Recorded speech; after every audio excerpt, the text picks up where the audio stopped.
themselves as continuing in a long tradition of civil disobedience. Tom Hayden was one of the most vocal protesters against the Vietnam War, and he says he's in awe of this powerful new movement. It's organized by two generations. People come from my generation and our descendants. It's mainly young people. They utilize the internet. They are hostile to the media that we're now on. This is where the peace movement is organized today around the world, in rooms like these, by people like this, who are technically, politically, and legally savvy. The shock and awe is this new generation of activists who are so well coordinated that we know sometimes the law better than the police do, and we also can share messages with people all around the world. That's shock and awe. The internet is their most powerful weapon, mobilizing thousands in a matter of hours. But protests like the one in Los Angeles presented an ironic picture. While many demonstrators railed against their government, just a few feet away, an even bigger crowd waited patiently in line, many for their chance to become Americans. Such is the picture of contrast at the end of this first week of war. Children were thrilled that schools broke for spring break. Airlines were distressed that so many canceled their vacation plans.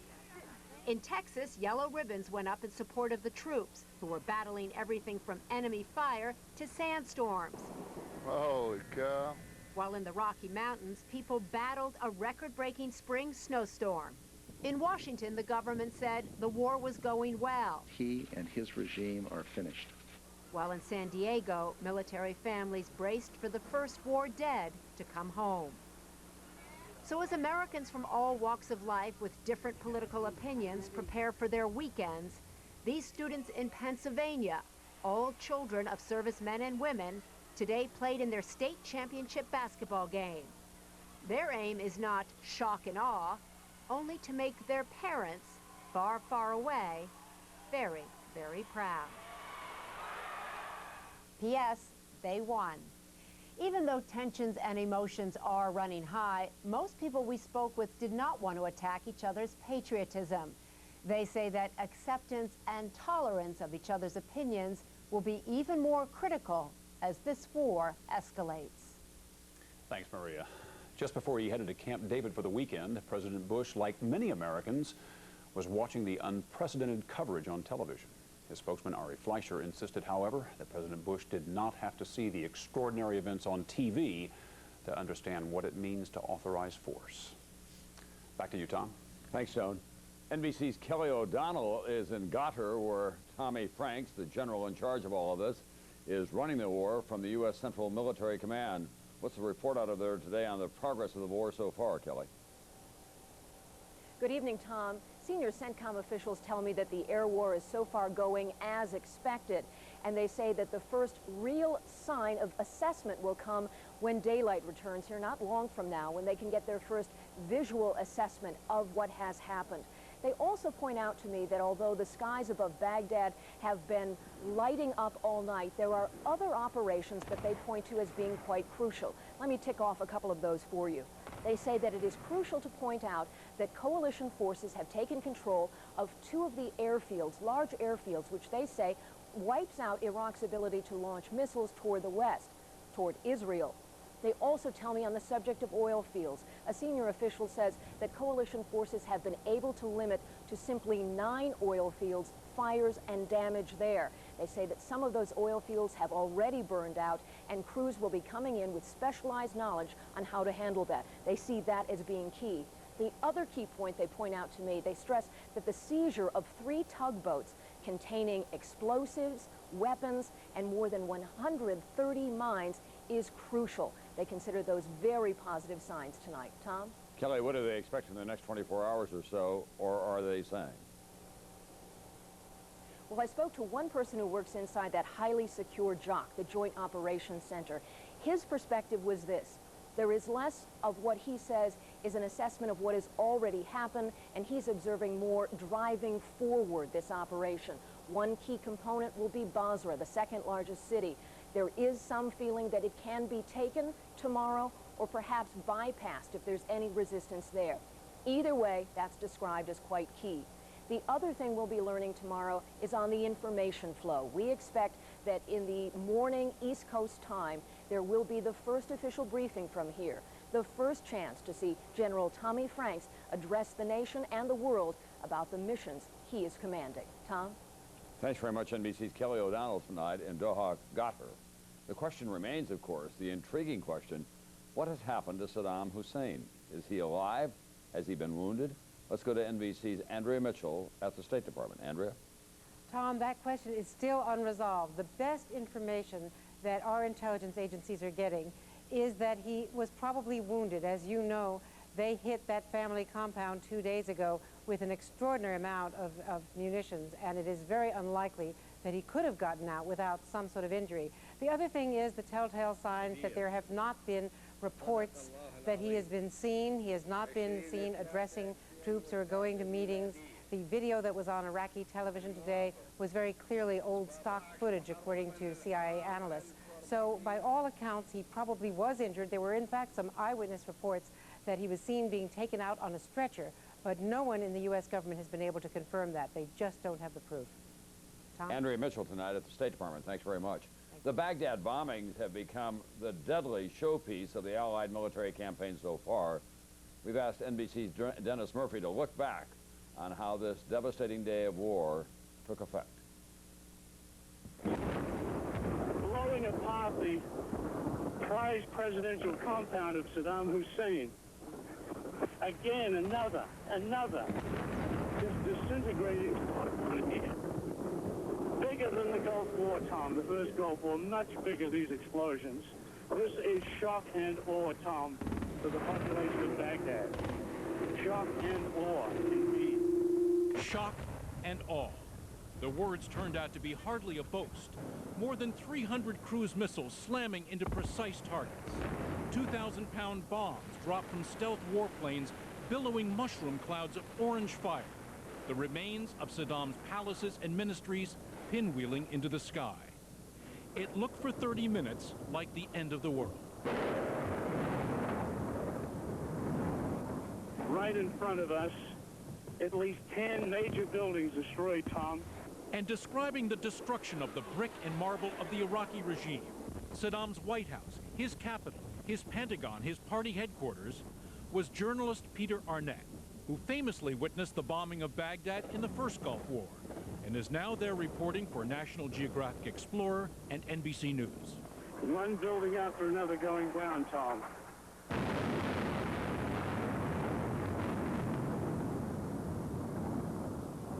Another huge explosion in the just northwest of us.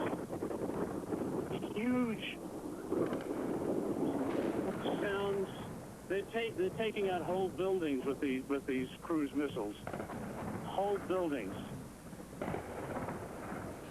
By 9 p.m., a 5-mile stretch of palace compounds and government ministries, military headquarters along the Tigris River, was in flames.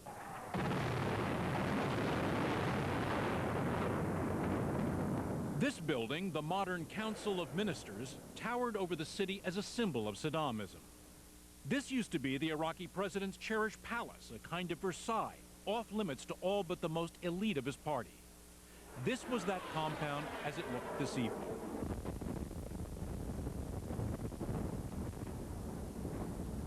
Saddam Hussein has constructed the west bank of the city in the past 20 years of his government. It's disappearing before our very eyes. Beyond the camera's eyes to the city's west, other bombs were demolishing facilities around the modern international airport. And in the north of Iraq, Mosul and Kirkuk, more explosions thundered over the ranks of the Republican Guard there, defending one of the richest oil deposits in the world. Today's staggering raid, cruise missiles dropped from B-52s, launched from U.S. Navy vessels, 1,000-pound bombs dropped by carrier-based warplanes, 1,500 air sorties today alone, was just the start of the air war, according to U.S. military commanders. Defense Secretary Donald Rumsfeld. The confusion of Iraqi officials is growing.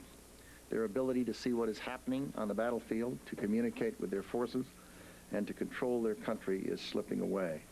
And moving into the void are U.S. ground troops, Armored vehicles rolling north 100 miles deep into Iraq now, virtually unopposed.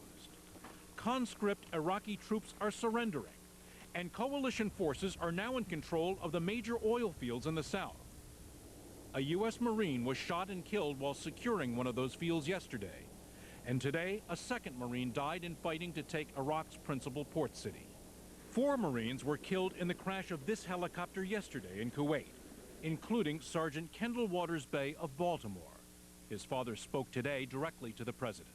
And I want President Bush to get a good look at this. Real good look here. This is the only son I had. Only son. In the southeastern border town of Safwan, a Marine pulled down a mural of the Iraqi leader, who hasn't been heard from since the first airstrike on Baghdad Wednesday night. The postcards of Saddam's glory, his palaces and pleasure domes, on the 3rd day of the war, were incinerated. Dennis Murphy tonight. And in the middle of this massive bombing campaign, there was a very emotional moment for all of us today. Nancy Chamberlain, with great grace, spoke with us on the telephone, having just learned that her son was killed in action. His name, Major J. Oban. In her grief, she had a message on behalf of other families and all of America, and especially for those of us in the media. Everyone up to date on casualties, and now we've got the identification of another loss, J. Oban. He'd been in the Marines for 18 years. He always wanted to be a pilot. He has a wife and 2 children. And I think that we have his mother on the phone now, do we? Nancy Chamberlain, are you there? Yes, I'm here. Our deepest, deepest sympathies to Thank you. How did you hear about this? Unfortunately, I saw on the news networks last night about a helicopter going down. And we didn't know where he was going, but when he left, he reminded me that I should always remember that if something happened, he died doing what he absolutely loved and believed in. He had no doubt that this is what he had to do. I kept questioning him, saying, is this necessary? And he said, absolutely is, Mom. There's so much you don't know that you'll know someday. And just knew that this was what he had to do. Well, Nancy, I know this is the darkest day of your life, I'm sure. It is. It is.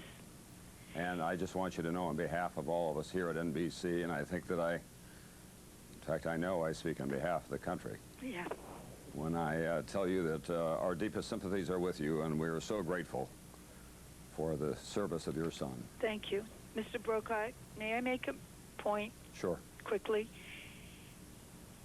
I truly admire what all of the network news and all the new technology is doing today to bring it into our homes. But for the mothers and the wives who are out there watching, it is murder. It's heartbreak. We can't leave the television. Every tank, every helicopter, is that my son? And I just need you to be aware that technology it's great. But there are moms, there are dads, there are wives out there that are suffering because of this. That's all. That's why I'm doing this.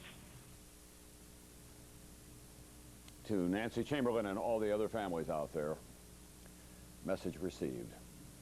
That's all for this edition of Dateline. This story is changing every moment, so to stay in touch, continuing coverage on MSNBC on cable and on the internet at msnbc.com.